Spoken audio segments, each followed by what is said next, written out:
அது ஒரு ஞாயிற்றுக்கிழமை. நான் மதியம்தான் கண் விழித்தேன். பிளாட்ல என் நண்பர்கள் இருக்கிறார்களா என்று பார்க்க யாருமே இல்ல. எல்லாரும் வெளியே கிளம்பி இருந்தாங்க. சரின்னு கதை படிக்க ஆரம்பிச்சேன். படிச்சுக்கிட்டே இருக்க அப்போது என் பக்கத்து வீட்டு ஆன்ட்டி உள்ள வந்தா. என்னன்னு பார்க்கவே இல்ல. கையில இருந்த பிரியாணிய சமையல் அறையில வச்சுட்டு ஓடிட்டா. அன்று மாலை நான் வெளியே கிளம்பினேன். அப்போது ஒரு குரல், பிரியாணி எப்படி இருந்துச்சுன்னு. அதை செய்த கைகளுக்கு நன்றிகள் சொல்ல வேண்டும், அவ்வளவு அருமையா இருந்துச்சுன்னு சொன்னேன். அதற்கு அவள் சொன்ன பதில், நன்றி சொல்ல எதற்கு தாமதம், வந்து என் கைகளுக்கு சொல்லுனா. நான் பகல் கனவில் இருக்கிறேனா என்று எனக்கே தெரியல. உங்க கைகளுக்கு நன்றி என்று நான் சொல்ல, இந்தா என் கைகள் கிட்ட வந்து சொல்லு, இல்லைனா அது கோச்சுக்குன்னா. என்கிட்ட பேச எதுக்கு கூச்சப்படுறேன்னு கேட்டா. அவள் நடத்தையில் கொஞ்சம் மாற்றங்கள் தெரிஞ்சுது. அடுத்த நாள் முதல் அவள் என்னிடம் வேற மாதிரி நடந்துக்க ஆரம்பிச்சா. அவள் பேசுவதில் பல மீனிங்க வச்சு பேச ஆரம்பிச்சா.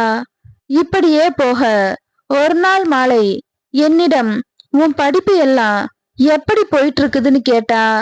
ஏய், நான் மாணவன் இல்ல, வேலைக்கு போறேன்னு சொன்னேன். நான் உன்னை மாணவன் என்று சொல்லவே இல்லையே. போன்ல அன்று ஏதோ படிச்சுக்கிட்டு இருந்தியே, அது இதுவரை படிப்பது மட்டும்தானே இல்ல, இதுவரை படிக்கிறது மட்டும்தானே இல்ல, அதுக்கு மேலையும் இருக்குதான்னு கேட்டா. அவள் எண்ணம் எனக்கு புரிஞ்சுது. இருந்தாலும், ஐயோ என்ன சொல்றீங்க நீங்கன்னு எனக்கு ஒண்ணுமே புரியலன்னு சொன்னேன். நடிக்காத, நீ அன்னைக்கு அதெல்லாம் நான் பார்த்தேன், தப்பு இல்ல. ஆனா உனக்கு காதலி யாரும் இல்லையா? இல்ல, இதுவரைக்கும் நான் பார்த்த பெண்ணுங்கள்ல பல பேருக்கு கல்யாணமே ஆயிடுச்சு. நான் யாருக்கிட்ட போயின்னு கேட்டேன். நீ என்கிட்ட வந்து கேட்டிருந்தா சொல்லி இருப்பனே, யாருக்கு தெரியும்னு. சரி, எதுக்கு நேரத்தை வளர்க்கற, வா, யாராவது பார்ப்பதற்கு முன் அங்கிருந்து போகலாம் என்று கூப்பிட நான் உள்ள செல்ல, அவ சாத்திட்டு எனக்கு ஒண்ணு கொடுத்தா. அது முழுக்க முழுக்க வேற அனுபவம். அவள் என்னிடம் விளையாண்டா. அவள் சொல்வதையெல்லாம் நான் கேட்க ஆரம்பிச்சேன்.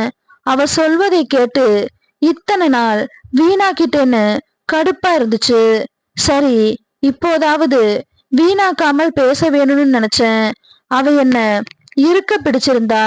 பொதுவா பசங்க தான் பொண்ணுங்கள்ட்ட பேச ஏதாவது செய்வாங்க.